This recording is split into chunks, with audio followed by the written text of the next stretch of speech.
Dzień dobry. Obiecaliśmy Wam, ja i Krzysztof Bontal, zresztą pośrednik i specjalista od kredytów, specjalista od kredytu 2%, że po kilku miesiącach ocenimy, jak działa program kredytu 2%.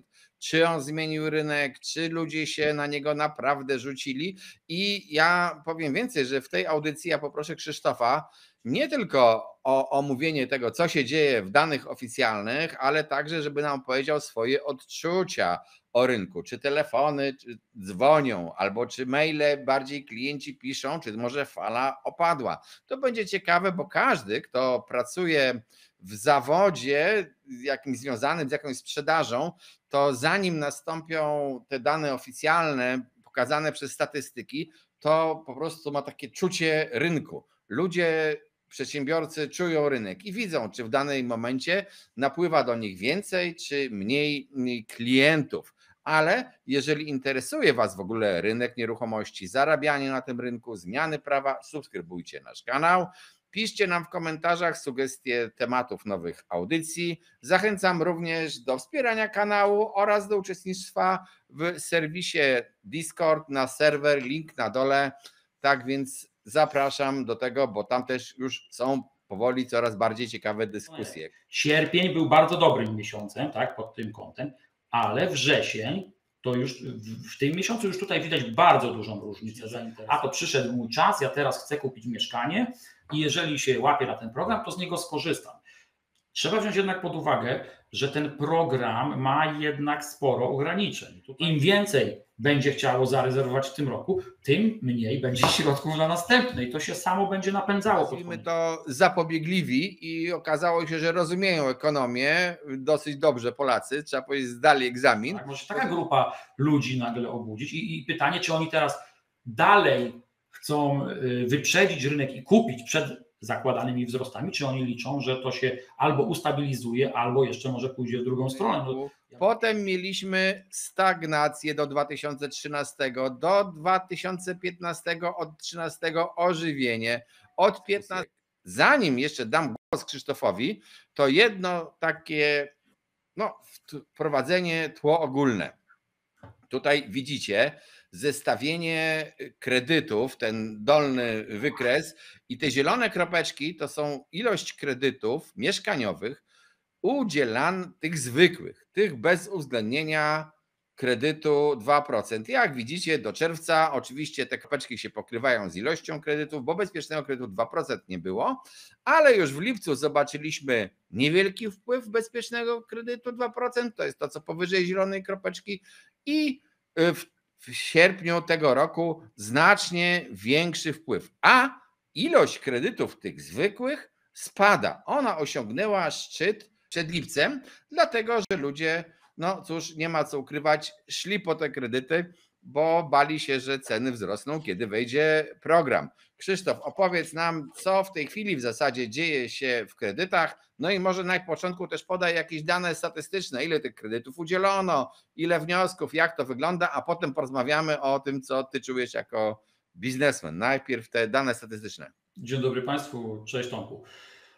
Ostatnie dane, to są sprzed 1-2 dni, które zostały podane, one mówią o tym, że łącznie podpisano już około 12 000 umów o bezpieczny kredyt, czyli już widać, że to przyspieszyło od pewnego czasu i można przyjąć, że te 2000 tygodniowo umów jest podpisywane, no bo tak to by wychodziło z ostatnich tych 2,5 miesiąca prawie.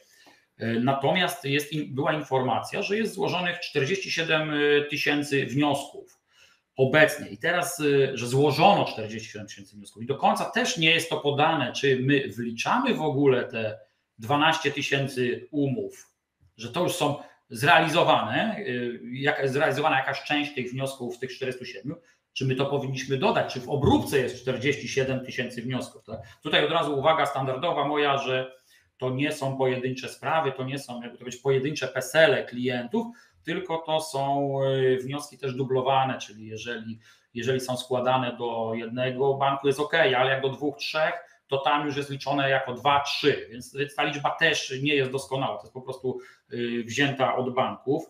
No to co napisałeś, no i pokazałeś tam, zaznaczyłeś w zasadzie te kropeczki, no 40%, 35-40% udzielonych w sierpniu kredytów to jest już bezpieczny kredyt, tak? I przy wzroście do tam ponad 13 000 udzielonych kredytów, wszystkich kredytów mieszkaniowych, hipotecznych, no to jednak pokazuje, że i może spadło zainteresowanie zwykłym kredytem, i może też jednak trochę osób się przesunęło z tego, ci, którzy mogli skorzystać z bezpiecznego kredytu, po prostu z niego skorzystali, tak?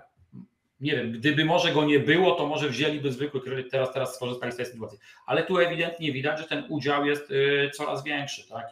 I on prawdopodobnie taki będzie.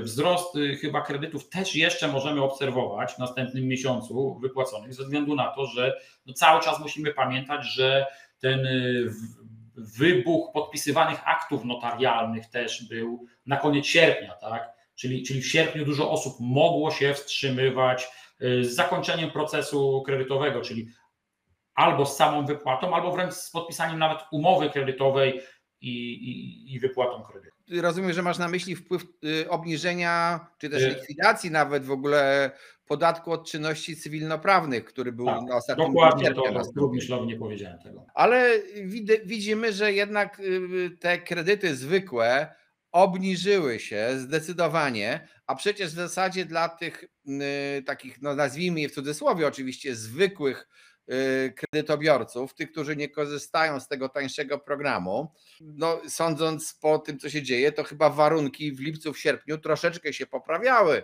To znaczy tam banki już same z siebie nawet obniżały ofertę w oprocentowaniu, więc teoretycznie oni powinni brać więcej kredytów, bo gdy są niższe stopy procentowe, to zaciągamy więcej kredytów. A tu nieprawda, ten szczyt czerwcowy, no i lipcowy też widać i ja interpretuję to w ten sposób, że to są właśnie kredyty przyznane tym, którzy wiedzieli, że nie dostaną bezpiecznego kredytu i dlatego oni udali się, postanowili wyprzedzić, zrobić taki ruch wyprzedzający i udali się wcześniej po zakupy. I właśnie tutaj chciałem też w tym momencie zapytać się, jak ty masz to w firmie, no bo po pierwsze widzisz, że ludzie brali więcej lub mniej, tego się interesowali się, więcej pytań było o bezpieczny kredyt na przykład w pewnym okresie, w proporcji do stałego kredytu, a już mamy koniec września, czyli już mamy 3 miesiące działania programu Bezpieczny Kredyt.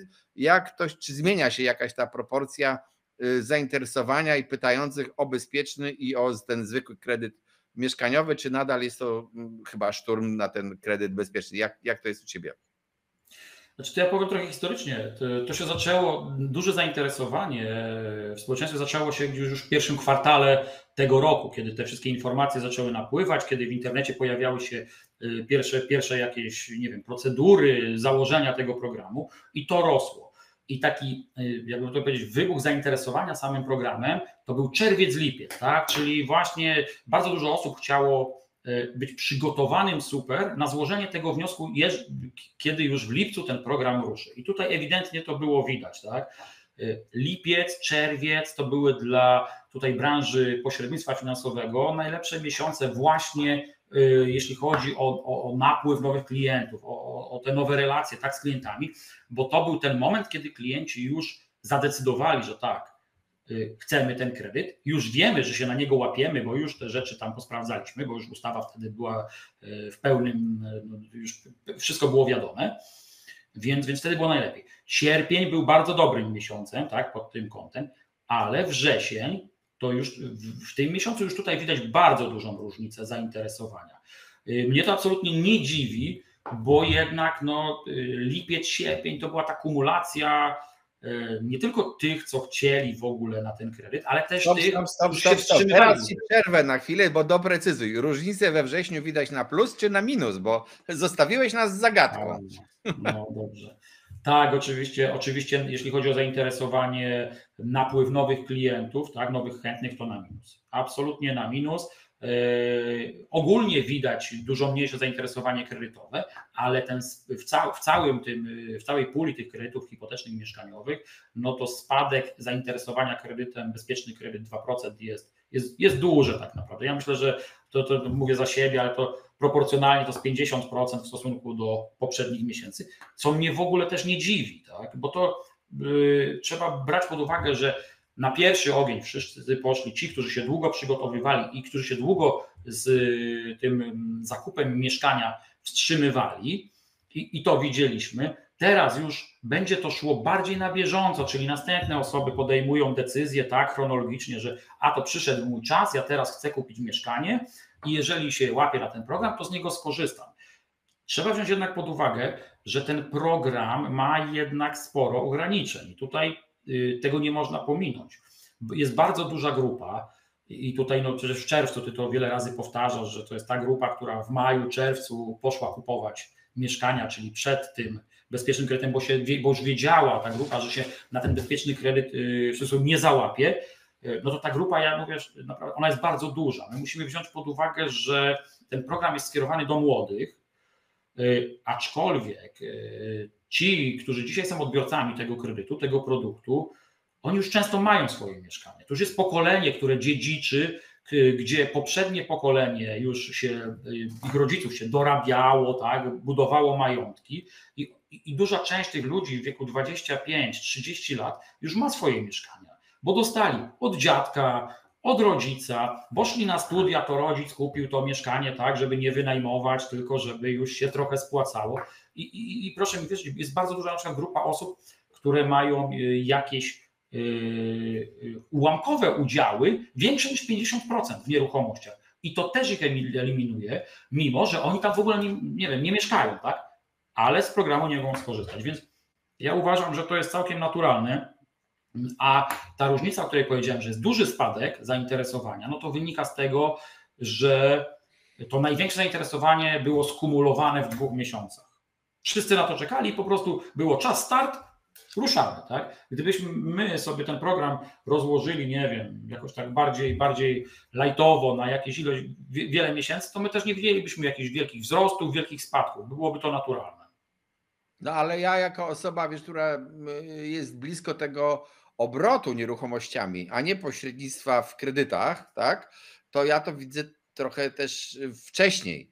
Ja widziałem te ruchy takie wyprzedzające czerwiec, maj, trochę w kwietniu, bo trzeba powiedzieć, że ten program, on wstępnie zaczynało się mówić w listopadzie zeszłego roku o tym programie, ale to były takie mgliste opowieści i one się powoli konkretyzowały, powoli to się zmieniało, ale myślę, że już tam gdzieś na przełomie marca, kwietnia to już wszyscy wierzyli, że ten program wejdzie w życie, coraz więcej informacji na jego temat krążyło i zaczynali go dyskontować, czyli ten taki pierwszy rzut, co mieliście wy pośrednicy finansowi w lipcu, no to byli ludzie również, którzy sobie już przecież, no i to nie jest tajemnicą, bo wiemy i ty i ja i wiele osób wie, że oni już nawet umowy przedwstępne podpisywali wcześniej, przed lipcem, żeby sobie tylko zaklepać mieszkanie i tam jak byli w miarę ostrożni, no to wyznaczali długie terminy realizacji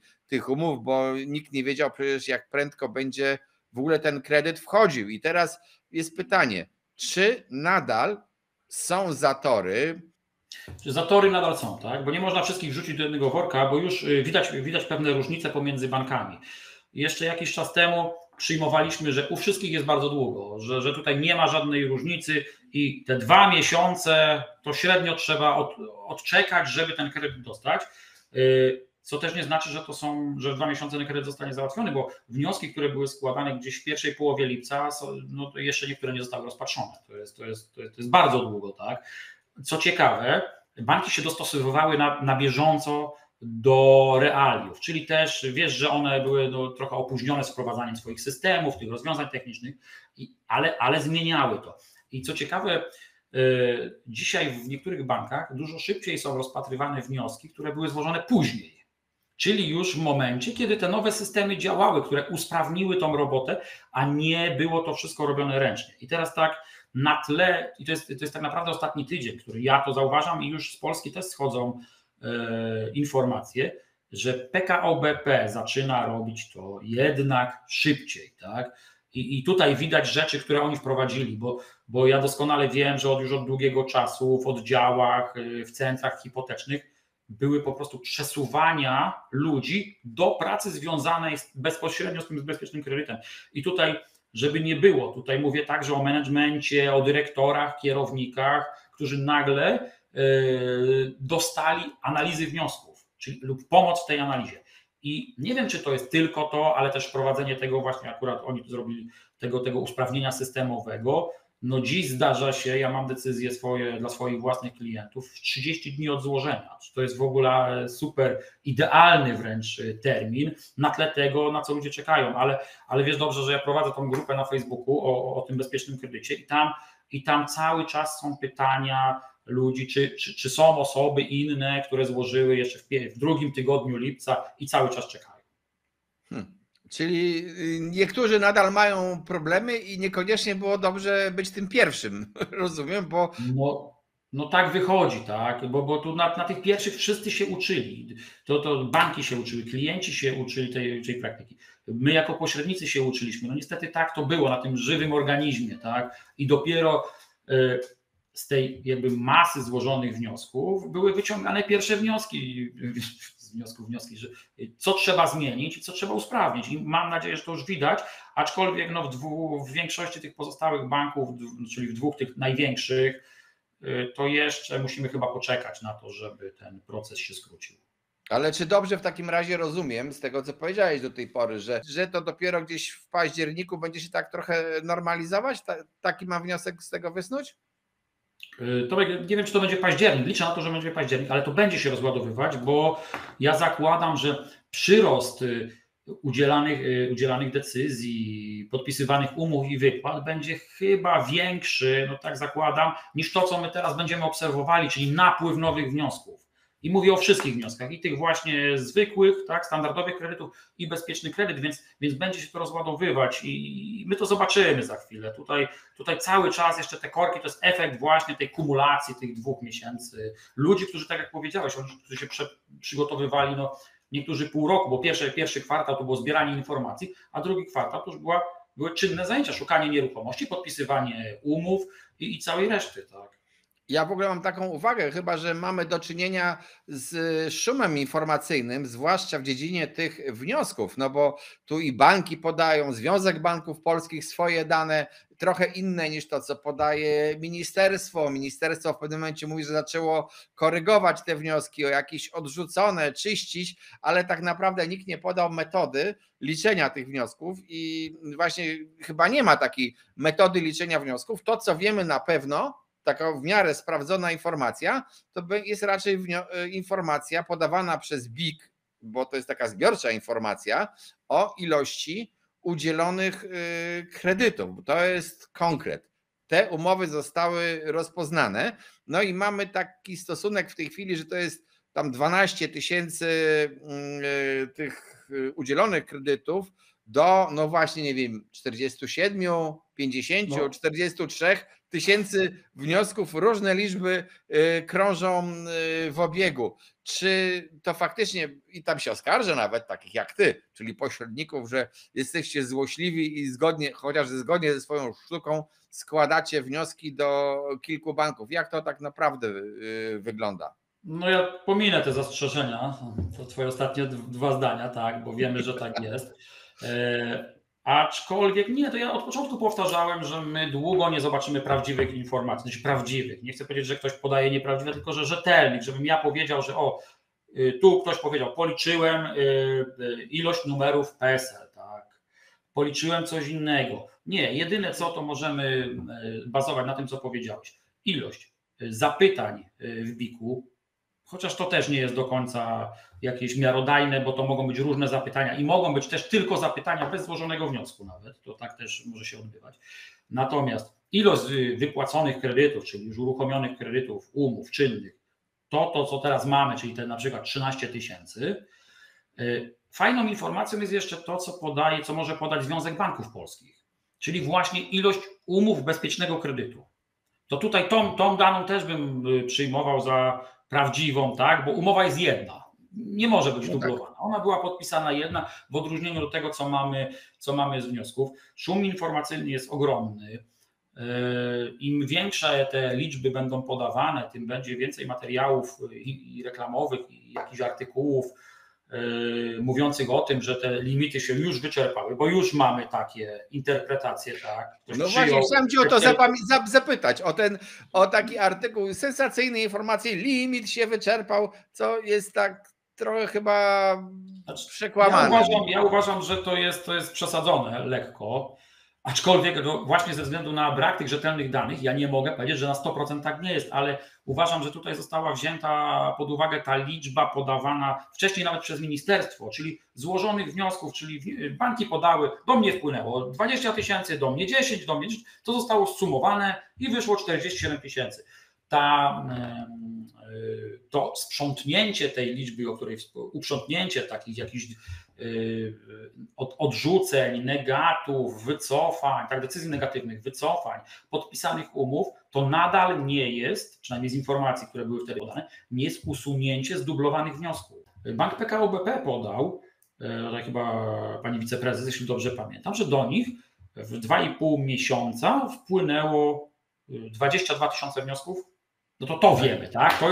To mogę brać za rzetelną. Tylko ile z 22 000 wniosków, tych par, tych singli, złożyło też wnioski w drugim banku i trzecim, więc nie mogę teraz wziąć 15 000 z następnego banku, bo mi się to pokrywa, tak? Pytanie jest jeszcze takie, czy już widać na przykład ile tych osób, które złożyło wniosek o kredyt, spotkało się z odmową? Czy to jeszcze jest za wcześnie zadać takie pytanie i oceniać, czy było wielu nadmiernych optymistów, którym potem banki odmawiają pieniędzy?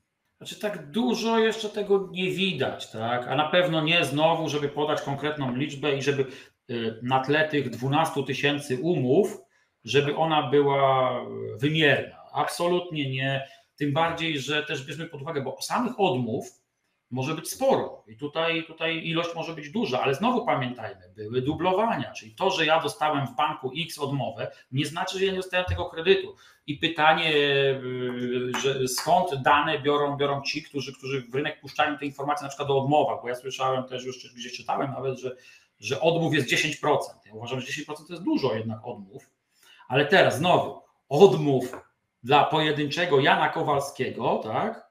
Czy odmów dla poszczególnych wniosków, bo Jan Kowalski mógł dostać 2 odmowy, a w trzecim banku, czy czwartym, czy piątym mógł dostać pozytywną decyzję. Ja tutaj jeszcze wrócę tylko do tych czasów, bo ja cały czas się odnoszę, bo się odnosiliśmy też wspólnie do tych złożonych wniosków, głównie w tym lipcu i sierpniu, prawda? Ale w międzyczasie dołączały też banki, które wprowadzały do swojej oferty także bezpieczny kredyt. I tutaj muszę na razie pochwalić przynajmniej mBank czy BPS, ale tam BPS pewnie będzie miał mniejszą ilość tych wniosków w ogóle chętnych, ale mBank bankiem byłby popularnym, co prawda ma trochę ograniczeń, które tam wprowadził, bo tam nie można bez wkładu wziąć, więc ta pula wniosków do niego też jest już okrojona, ale robi to jeszcze bardzo szybko. W tydzień, 2 potrafił zamknąć analizę wniosku, tak? No tak, ale oni dopiero co dołączyli. Oni tak chyba nie dołączyli w pierwszym szeregu, zdaje się, do tego, więc ta pierwsza fala minęła.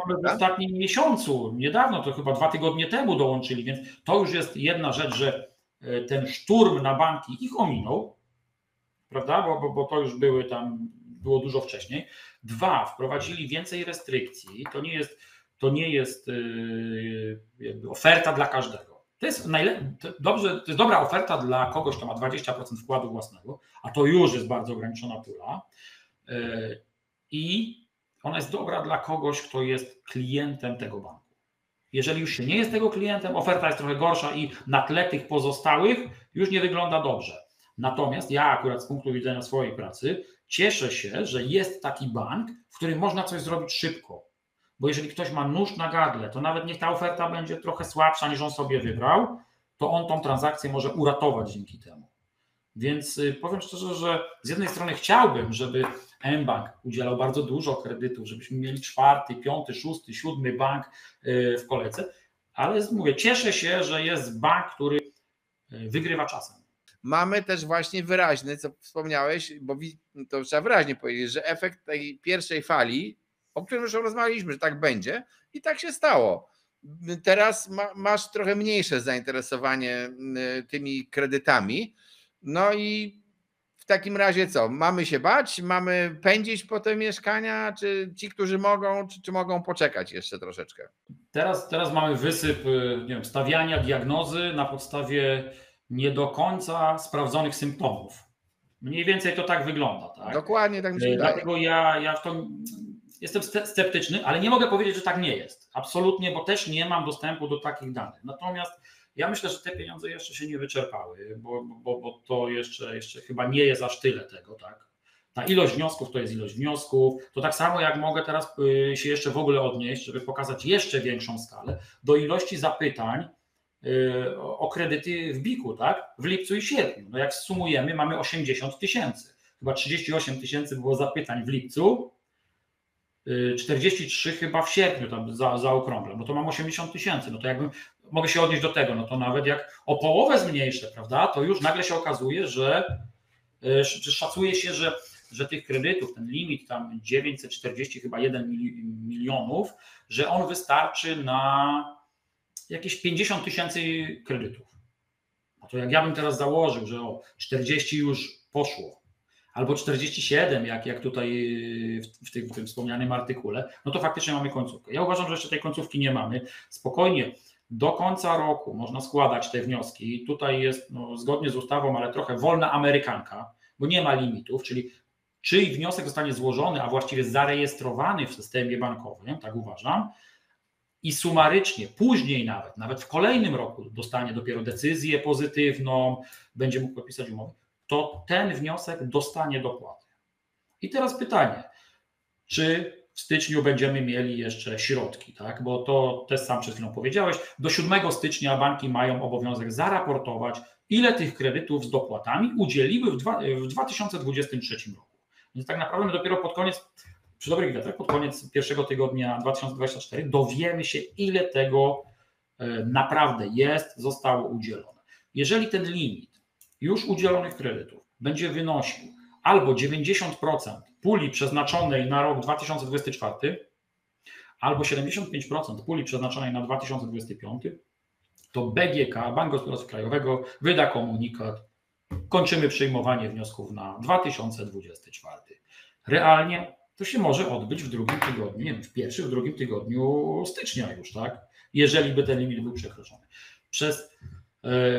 Przez takie właśnie, jak nazwać, szum medialny, szum informacyjny dotyczący tej ilości wniosków i kwestii wyczerpania tych limitów, ja jestem przekonany, że w grudniu będziemy mieli wzmożone znowu zainteresowanie, to też kolejny raz powtarzam, znowu tym bezpiecznym kredytem, bo dużo osób będzie chciało z obawy, że w następnym roku tych pieniędzy może nie być, jednak zarezerwować sobie te środki jeszcze w tym roku, tak? Im więcej będzie chciało zarezerwować w tym roku, tym mniej będzie środków na następne i to się samo będzie napędzało pod koniec roku. No tak, to wszystko zależy, ja myślę, od wielu czynników, bo też od tego, jakie będą nastroje po wyborach, jakie będą informacje. Oczywiście, ale wiesz, to będzie przekazywane. Natomiast chciałem wrócić do jeszcze takiej informacji, którą żeśmy troszeczkę tutaj pominęli, a jest ważna. Tych zwykłych kredytobiorców, zostawmy już tych 2% na boku, tych zwykłych kredytobiorców z wykresu, od którego zaczynaliśmy audycję, widać wyraźnie, że ich zapał w lipcu i w sierpniu zaczął opadać w stosunku do tego, co było przed kredytem. Ale też Rada Polityki Pieniężnej łaskawie nam obniżyła, i to bardzo znacząco obniżyła, stopy procentowe na samym początku września, co z pewnością gdzieś tam jakieś odbicie znalazło również w ofertach kredytowych banków. I to odbicie powinno zaskutkować tym, że więcej osób stać na ten normalny kredyt. I bardzo często jest tak, że jak stopy procentowe spadają, no to następuje szturm na nieruchomości. A ty powiedziałeś, że we wrześniu ten rynek w ogóle taki był spokojniejszy, jeżeli chodzi o pytania. Jak to wygląda od strony tych zwykłych kredytów? Czy widać jakieś ożywienie po tej decyzji Rady Polityki Pieniężnej, czy za wcześnie pytać? Znaczy, wiesz co, ja bym samego tego momentu obniżki stóp procentowych przez Radę Polityki Pieniężnej jakoś tam nie odbierał jako tej chwili, kiedy nagle teraz klienci wyszli na rynek, bo mają lepiej. No trzeba wziąć pod uwagę, że po pierwsze rynek już to dyskontował wcześniej, czyli przewidywał, przecież były doniesienia, że będą obniżki. No ale nie aż takie. Oczywiście nie takie. I ten lipiec, sierpień już było takim systematycznym obniżaniem oprocentowania przez banki, więc trochę było taniej. Jednak no wiadomo, że WIBOR-y i inne te wskaźniki pospadały w tygodniu po decyzji Rady Polityki Pieniężnej jeszcze o to, co się różniło, tak? O ile więcej obniżyła ta Rada Polityki Pieniężnej, ale musisz wziąć pod uwagę jedną rzecz. Jeżeli weźmiemy od tego super okresu dla kredytobiorców niskich stóp procentowych, mówię super pod kątem zawierania kredytów, tak, i ich dostawania, no to my mieliśmy wzrost stóp procentowych o 6,5 punkta procentowego, a tu mieliśmy obniżkę o 0,75 punkta procentowego. Wiesz, to nie wpływa jakoś radykalnie. To jest różnica, którą bym pewnie mógł, nie wiem, oszacować na zasadzie zamiast ktoś kiedyś mógł mieć ratę 800 zł na każde 100 tysięcy przy 30-letnim okresie kredytowania, no teraz będzie miał 720, 740. Tak. To nie jest jeszcze powód do tego, żeby się wszystko dużo polepszyło. No, nie jest duża różnica pomiędzy tym, co mieliśmy przed wprowadzeniem bezpiecznego kredytu. Jeżeli my byśmy teraz z tego całego rynku kredytowego ten bezpieczny kredyt wyjęli, bo rozmawialiśmy, że tych pieniędzy w 2024 nie będzie, tak? Hipotetycznie. Wyjmujemy, jego nie ma, to co dostajemy? Dostajemy rynek bardzo podobny do tego, który był przed wprowadzeniem bezpiecznego kredytu, ponieważ stopy procentowe spadły niewiele i ten wpływ naprawdę, ja bym go jeszcze nie przeceniał, absolutnie. A co mamy dodatkowo? Mamy wyższe ceny nieruchomości. Czyli znaczy ja myślę, że gdyby nie było bezpiecznego kredytu, to nie byłoby, wiesz, takiego gwałtownego wzrostu w tych zwykłych kredytach. To zobaczcie, że to się zaczęło w marcu. Nie było powodu w marcu żadnego, żeby się ruszyć nagle tak zwiększyć kupowanie mieszkań.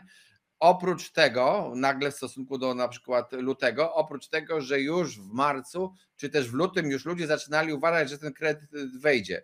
To są działania w części podkreślam, ludzi, którzy byli, no nazwijmy to, zapobiegliwi i okazało się, że rozumieją ekonomię dosyć dobrze Polacy, trzeba powiedzieć, zdali egzamin, bo zrozumieli, że jak się pojawią tańsze pieniądze, no to na pewno nastąpi ruch na nieruchomości, a ponieważ deweloperzy nic nie budują, w ogóle dzieje się nie najlepiej, no to być może niektóre nieruchomości będą wyjeżdżały z rynku i będą drożały. No to było normalne.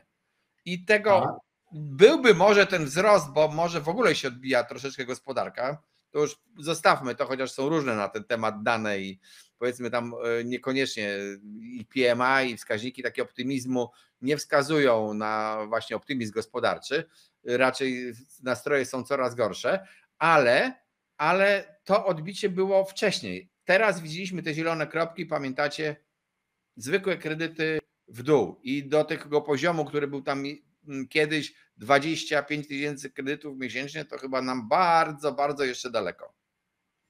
No tak, ale to też trzeba oczywiście wziąć pod uwagę, że już też ta obawa przed wyczyszczeniem rynku też się zmienia, no bo on już, przyjmijmy, w pewnym stopniu został wyczyszczony. W tych właśnie kilku, tam nawet powiedzmy 6 ostatnich miesiącach, prawda?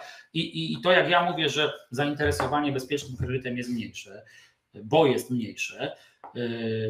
Następnie będzie mniej pieniędzy, więc nawet jakby było zainteresowanie, to już nie bardzo będzie można, skala skorzystania z tego, ja uważam, już nawet jak będą te pieniądze jakieś na 2024 rok, to ona nie będzie duża.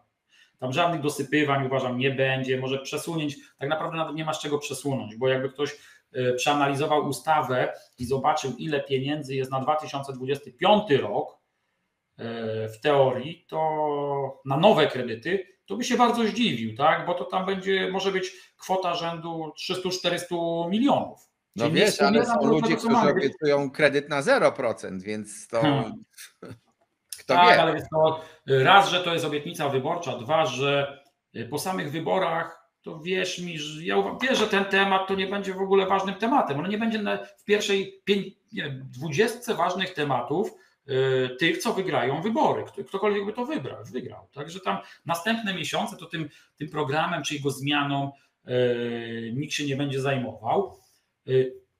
Ci klienci, którzy brali normalne kredyty, biorą, tak? No obawa była, jak dzisiaj już ta obawa się kończy, lub dobra, już podrożało, tak? Więc już też no zakładamy, że jeszcze może drożeć ze względu na ten bezpieczny kredyt, ale to nie będzie taka dynamika, jak do tej pory była. No tego chyba już nikt nie zakłada, że to cały czas będzie się jeszcze na takim poziomie utrzymywało, co nie jest niemożliwe oczywiście, ale jednak prawdopodobieństwo jest mniejsze, więc oni też już, myślę, że tak nie spieszą jak wcześniej, tak? Żeby zdążyć przed tym bezpiecznym kredytem. Otóż mieliśmy to, stało się, ceny poszły w górę. Należy się teraz zastanowić, czy na rynku nie pojawi się jakieś takie przeświadczenie niektórych właśnie w drugą stronę. No dobra, ceny poszły w górę pod ten kredyt, gdyby nie było finansowania z tego kredytu, czy one nie spadną? Wiesz, tu zaraz myślenie będzie może być w drugą stronę też, tak? Może się taka grupa ludzi nagle obudzić i pytanie, czy oni teraz dalej chcą wyprzedzić rynek i kupić przed zakładanymi wzrostami, czy oni liczą, że to się albo ustabilizuje, albo jeszcze może pójdzie w drugą stronę. No, ja myślę, że tu wszyscy zwracają uwagę na to, co dzieje się dookoła nas, tak? Co się dzieje w gospodarkach krajów sąsiednich. No. To od razu pokażę Państwu coś takiego, bo nawiązałeś do tematu i to jest raport NBP, cykle mieszkaniowe, przykład Warszawa i tutaj jeszcze 6 innych miast, ale to nie ma znaczenia. Ważne jakie to miasto, bo te cykle wyglądają tak samo. I po kolei mamy tak, 2006-2007 ekspansja, potem jakieś załamanie rynku, potem mieliśmy stagnację do 2013, do 2015 od 13 ożywienie, od 15 do 2021 cykl ekspansji i tutaj NBP w 2022 roku narysował znowu załamanie. I powiem szczerze, zresztą ja się zgadzam z tym wykresem NBP. Oni w tym swoim badaniu zresztą podkreślają, że polski rynek nieruchomości, i to wszyscy wiedzą, mniej więcej w latach 2018-19, to jest tutaj, oczekiwał, czy 19 nawet, oczekiwał tego, że nastąpi mała, łagodna korekta rynku nieruchomości, cen na rynku nieruchomości, która nie nastąpiła. Dlaczego nie nastąpiła? Bo jak ona już zaczęła się powoli występować, to nastąpił COVID, który zmienił wszystko, zmienił stopy procentowe na lokatach, na kredytach prawie zerowe. Ludzie woleli, mając gotówkę jakąkolwiek, to woleli wsadzić w mury niż trzymać w banku, uciekali z zakupy, podbicie cen. I potem tam różne były perturbacje, ale znowu to, co pokazuje NBP, w 2021 myśmy dojechali gdzieś tam w połowie tego 2021 do momentu, kiedy rynek powinien znowu wejść w fazę korekty. I on by wszedł. Ja tutaj nie mam w tej chwili chyba wykresu pokazującego ceny według NBP w kwartałach, jak się kształtowały, ale to widać, ceny transakcyjne, widać, że tak było. I on po prostu się nagle ożywił. Dlaczego? Bo bezpieczny kredyt 2%. To było sztuczne podbicie i zauważcie, że deweloperzy jakoś nie ruszyli do tej pory szaleńczo budować, bo się boją po prostu tego, co będzie. Ci, co mieli, to wyprzedali częściowo swoje oferty, trochę podnieśli ceny, to, co nie mogło być sprzedać, oczywiście gdzieś tam zaczynają budować, ale to nie jest szaleństwo, bo budowlane, bo oni też jakby, można powiedzieć, no niespecjalnie wierzą w przyszłość gospodarki. Wolą podchodzić ostrożnie, bo ich interesuje, co będzie za 2 lata. Czy za 2 lata będą mieli kupujących, za 3 lub za 4 w swoich działaniach. Tak to wygląda naprawdę. Deweloper nie myśli, co jest tutaj i dzisiaj. I no, wracając do tych naszych kredytów, no, sądzę, że masz rację, że pewni ludzie mogą myśleć o tym, że może wreszcie nadejdzie korekta. Oczywiście nie możemy tutaj chyba, Krzysztof, obiecać Państwu, że korekta nadejdzie, bo jak przecież pokazałem i NBP też twierdzi, zawsze są czynniki, które tak spoza rynku, czy to jakaś wojna, czy pandemia, uderzenie komety, wszystko jedno może ten rynek pchnąć w jedną i drugą stronę. Tak jest? Znaczy my dzisiaj mamy, uważam, no to wiesz, cykle koniunkturalne to jest rzecz, o której chyba w średniej szkole uczą, w podstawówce może jeszcze nie, tak? I całe życie my o tym mówimy, ale problemem dzisiaj z cyklami koniunkturalnymi jest to, że jest taka masa anomalii, z którymi możemy się spotkać i ostatnio się spotykamy, że no one są już zachwiane, w sensie one się zmieniają, przesuwają, coś jest mniejsze, korekta jest mniejsza, czy tam, nie wiem, dynamika wzrostu nagle się zmienia. Za chwilę może coś się innego wydarzyć. I to nie mówię tylko, że była pandemia, wojna. Potem dochodzą skutki jakby bilansowania tych pandemii, wojny. Wprowadzamy pieniądze na rynek, tak? Ratujemy gospodarkę. To wszystko jest już taki, zaczyna być miszmasz, że no ja absolutnie dzisiaj bym nie powiedział, co będzie za pół roku. Zobacz, my nie jesteśmy w stanie określić, czy program, który mamy, przecież mamy go opisanego w ustawie, znamy zasady, inne rzeczy, czy on będzie działał, znaczy działał będzie, tak? Tylko czy on będzie dawał pieniądze na rynek w przyszłym roku. Więc jak można tutaj, nie wiem, przewidywać następny rok na przykład? No tu wspomniałeś o deweloperach, ja się w ogóle nie dziwię, to jest biznes. Oni mają coś wybudować i za jakiś czas sprzedać. No nikt, jak ja dzisiaj bym był nawet jakimkolwiek handlowcem, ja nie będę kupował, bo ktoś mówi, że kiedyś coś będzie droższe. Nie, ja analizuję rynek, ja sprawdzam, jakie mogą być potrzeby w przyszłości i jakie mogą być możliwości finansowe tych potencjalnych nabywców. To każdy, kto prowadzi działalność gospodarczą, chyba w taki sposób działa, tak? Nawet jak są usługi, to przenosimy to, nie wiem, czy marketing zwiększamy, no różne czynności robimy. I ja uważam, że deweloperzy, to pewnie oczywiście nie jest jeden czynnik, bo tam tych czynników jest więcej i doskonale o tym wiemy, ale wcale nie są takimi hura optymistami, jak to wszyscy przewidywali. Tak? Oni wykorzystują ten moment, który teraz jest, tak? Czyli sprzedają ile mogą, zarabiają ile mogą, bo biznes, bo sytuacja pozwala, żeby ten biznes się dzisiaj dużo lepiej kręcił, działał niż w ostatnim tam roku, dwóch i to jest normalne, ale nie sądzę, żeby tam nie wiem co zakładali na przyszły czas. Ja na przykład jestem zaskoczony, jak czytam o swojej branży, że największe firmy z branży pośrednictwa zakładają, że po tych jednak słabym roku 2022, czy nawet początku roku 2023, że 2024 to będzie ten rok, w którym się wszyscy odbijają. Życzę wszystkim, a przede wszystkim sobie, żeby tak było, ale czas pokaże jak zwykle. Jeszcze myślę, że będziemy mieli bardzo dużo tematów tutaj do poruszenia w tej kwestii. Zależy to, czy to się odbije, bo tak jak powiedziałem, dane gospodarcze z otoczenia Polski nie są najlepsze, a Polska nie jest jakąś cudowną wyspą, to są tylko takie propagandowe chwyty.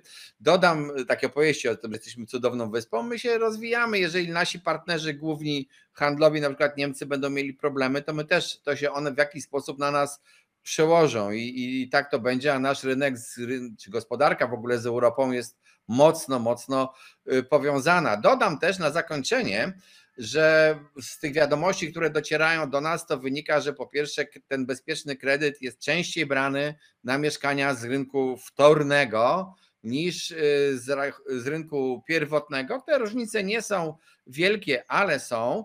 I że też w ramach tego bezpiecznego kredytu średnio kupujemy mniejsze mieszkania niż ci zwykli kredytobiorcy, co mnie nie dziwi, bo na tą średnią to po prostu wpływają to, że ten zwykły kredytobiorca nie ma limitu ceny, a ten duży ma. Też jest taka prawda, że są miasta miastom nierówne, no bo przecież mamy miasta tak jak Warszawa, gdzie w sumie trudno nawet 3 pokoje, znaczy są jakieś, ale to nie kupisz każdych 3 pokoi, żeby się załapały w limicie tego kredytu, nawet z dużym wkładem własnym. Raczej to są jedno- i dwupokojowe mieszkania. Są takie miasta, gdzie cała oferta praktycznie tam trafia, więc tak to będzie. Jeżeli macie jakieś pytania do nas, to zachęcam do Discorda. Zachęcam do subskrybowania naszego kanału, do pisania nam również w komentarzach propozycji nowych tematów i tego, co warto poruszyć. Ja Wam dzisiaj dziękuję za audycję i Krzysztofowi, chyba że Krzysztof chce coś jeszcze dodać. Nie, to zostawmy na następne. To nasze dziękujemy spotkanie. Państwu za wysłuchanie tej dzisiejszej audycji. No i cóż, podejmujcie swoje decyzje inwestycyjnie, patrząc na Rozsądnie. wszystkie, no rozsądnie, tak jest, na wszystkie informacje z rynku. Cześć, trzymajcie się.